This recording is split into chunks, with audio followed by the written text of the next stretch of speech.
Good morning, everybody, and welcome to this Thursday morning's podcast. I am Chloe Tetro. I'm the health coach here with Ready Care, and I'm definitely not on mute, which is a good start. So on this February the 2nd, I thought I'd take the opportunity to have a little chat about I guess novelty and motivation. So that's going to be this morning's short talk topic, and how it's contextualized for the 2nd of February is basically where are we at in terms of the goals that we might have set in January, and what can we do if we're experiencing a little bit of repetition fatigue. So we'll all know that in terms of when we first start a task, we're all gung-ho about it. It's exciting, it's new, it's a challenge. And then when we come into, week 3, week 4, sometimes further for some people, sometimes sooner for others, there can be a little bit of repetition fatigue. And we basically just get used to things very, very quickly, and the novelty wears off. And when people talk about the novelty wearing off, it actually has a very specific relationship to our motivation, which is what I'm going to be exploring a little bit with you guys this morning. So motivation and novelty are closely related, insofar as motivation refers to the driving force. So it's what elicits, directs, and sustains goal-directed behaviors. And when we talk about goal-directed behaviors, that's anything from going out in the gym in the morning, prepping for your shopping for the week ahead, or it might be even practice, whatever it is. You might be doing dance classes in the evenings or whatever it might be. It's all of the driving forces behind how we behave. And then novelty, on the other hand, is the experience of encountering something new and unexpected, I should say. So novelty and surprise are close cousins. There are some differences which are looked at in the literature around this particular topic, but just for the sake of simplicity for this morning, because they're so interrelated, I'll be referring to novelty and surprise kind of as if they're the same thing. So they differ ever so slightly in terms of kind of applied behavioral science, but in terms of what we'll be looking at with motivation, they're so closely interrelated that I'll just lump them together just for the sake of this morning.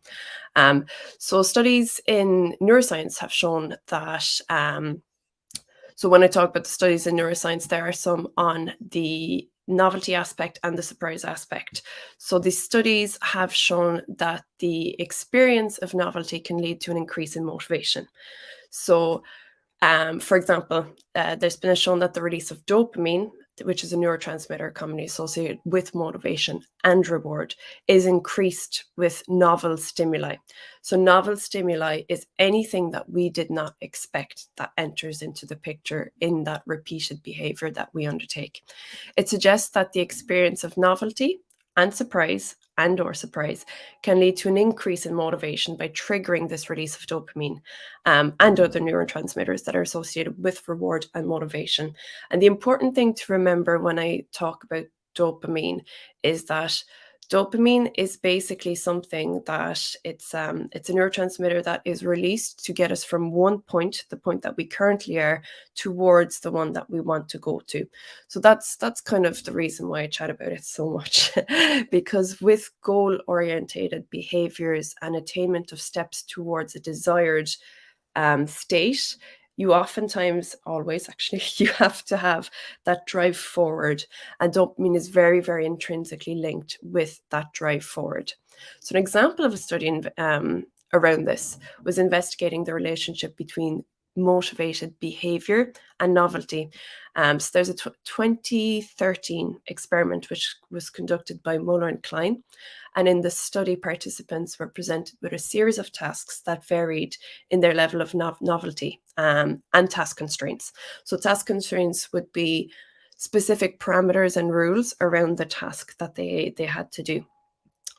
So the results of the study showed that participants were more likely to engage in goal-directed behaviors, so behaviors that move them closer to what they wanted to do when they were presented with novel elements to the tasks, unexpected things, little surprises, little changes here and there, things that weren't just continuously looped. And the increase in motivation was also greater when the tasks were unconstrained. Now, for the purpose of this study, it was around creativity. So it showed that creativity and motivation towards the goal-directed behaviors were far more were amplified when the constraints weren't there. And what that can show is that constraints, rules, regulations, parameters, although they can be very good in setting us towards I guess, a knowable, something that we know we are going to come towards, which when we're building new skills is very, very important.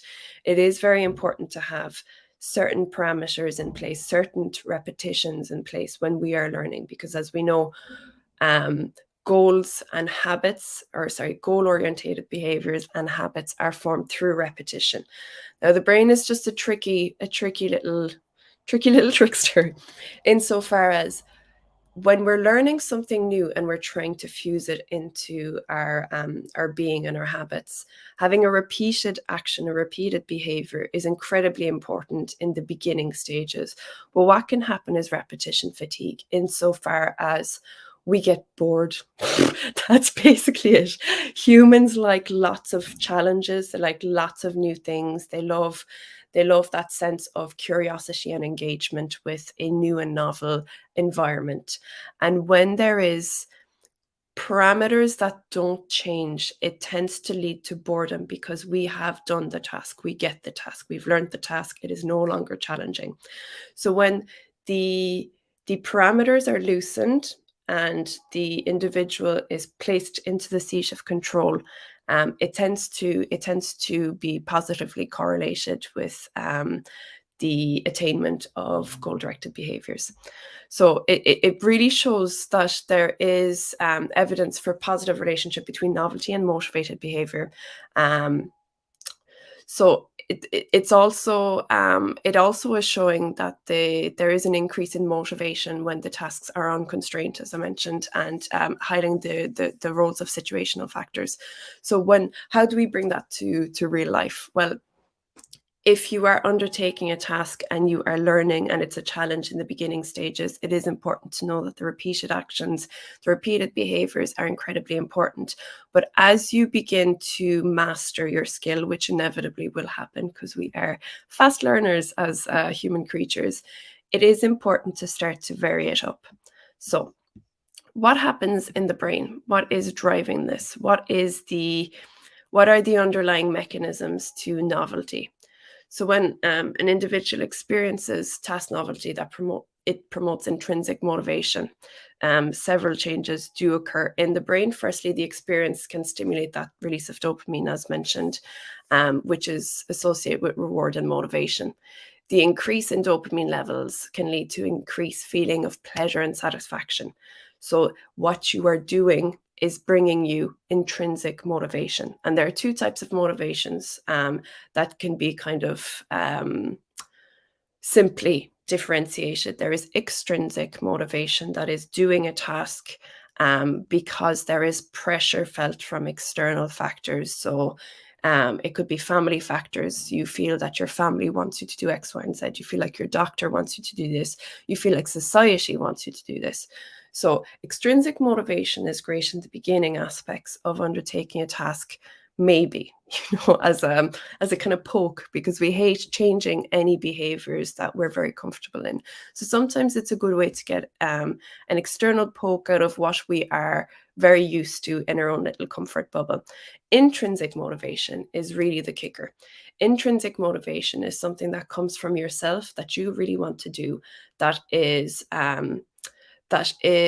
in alignment with what is important to you, what you value, what you really like out of life.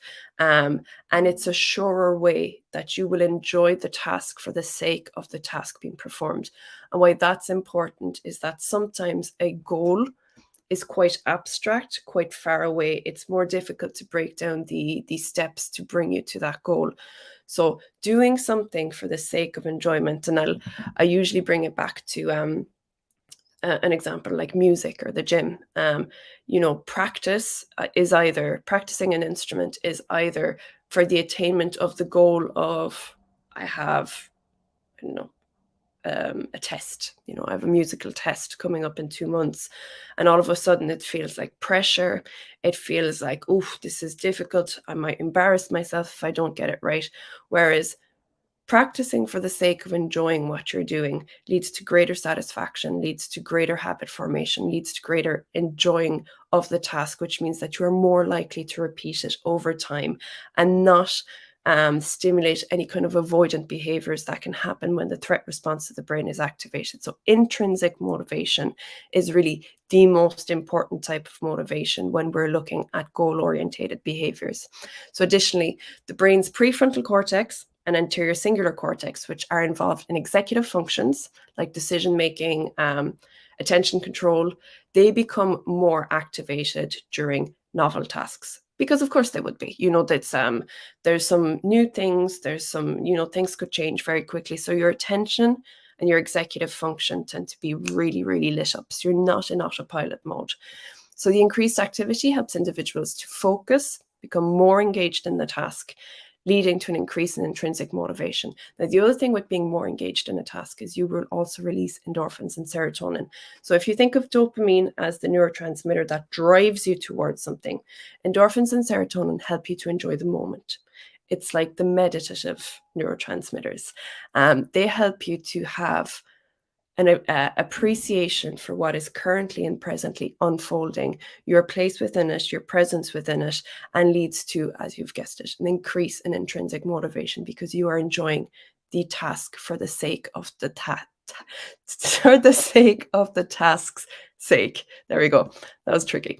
So it activates the brain's reward centers essentially. So what ways can this all be brought down into real life? So ways to incorporate novelty into your goal-driven behavior. How do we take this information and bring it down? So if you are finding that the initial motivation for tasks that you may have set yourself, goals that you may have set yourselves, intentions that you may have set yourself, is starting to wane through repetition fatigue, there are certain ways to playfully bring in an element of surprise and novelty. So you could incorporate new and unexpected elements in the behavior that help to increase motivation and interest in the task. So that could be changing up your routine, trying new activities, or taking different approaches to the behavior. So what do I mean by different approaches to the behavior? Different routine is probably the easiest one. Changing the time of day that you do something. That's tricky because when you set a habit, it can become automated, which helps you to do the habit. So you are physically doing it, but your enjoyment of it might go down a little bit. So changing a time of day that you do the specific task and retraining yourself into the challenges that come with that can be a really, really good way of bringing in new challenges, new novelty factors into it. Seeking out new experiences. So engaging in novel experiences can help to increase motivation. So that could include additional new hobbies, new foods if you are doing kind of lifestyle behavioral change in terms of health factors, new exercise in the gym, new foods. New foods is one that I get that comes up a lot in client discussions, that if you're very, very gung-ho in the first 4 or 5 weeks and stuck to something quite rigidly, one that I hear quite a bit is, if I see another egg, I'm going to turn into an egg. So bringing in new foods, bringing in new elements that help to support this goal-directed behavior in the direction that you want it to, while bringing in new elements of it, a new piece for you to practice, a new exercise for you to try out. That's something that we hear a lot, that in gyms, for example, that a plateau can happen. A plateau can happen from a physical standpoint, but from a motivational standpoint, if you don't change up your routine, there does come this kind of lackluster plateau feeling. So new elements. Setting challenging goals, so mini goals along the way, it can offer a sense of novelty because the increase in motivation and engagement in the task that come along with a little bit of a challenge for yourself. So it can be achieved by setting a realistic but a difficult goal. Now think about you starting the task in the first stages. It was a difficult new challenge for you to undertake, which is part of where the pleasure for the task comes in. So setting yourself mini challenges along the way is a really good way to keep the novelty factor alive. Creating a reward system. Now, does that go against the intrinsic motivation aspect just a tad? Maybe. Is it the act itself should be the reward? In an ideal world, yes. But when repetition fatigue starts to set in, creating a reward system that incorporates novelty can help increase motivation to achieve the goal.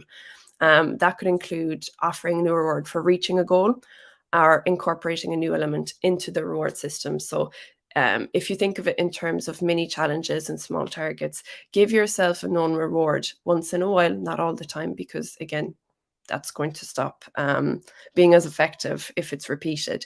Giving yourself once in a while a reward for having achieved a mini challenge that you've set yourself. Or if you go, for example, a client of mine, she rewards herself after setting each after not setting after accomplishing each major landmark goal that she has set throughout the year. She'll get herself a little gift.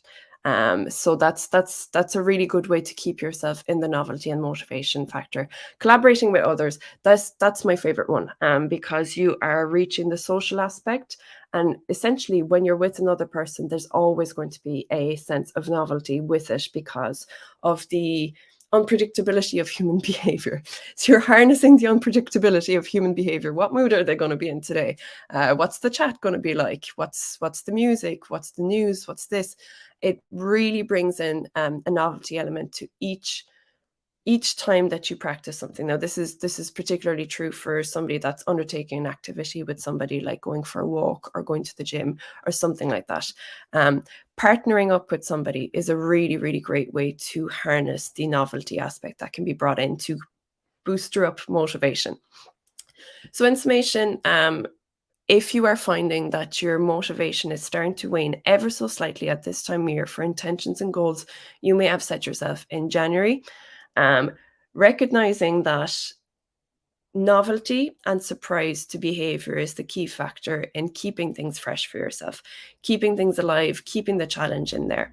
So changing things up ever so slightly in your routine so that you don't fall prey to the repetition fatigue, and that you continuously bring something fresh, challenging, new, and exciting into your task is by far the best way to get yourself back on the novelty and motivation horse. So that is me for this morning.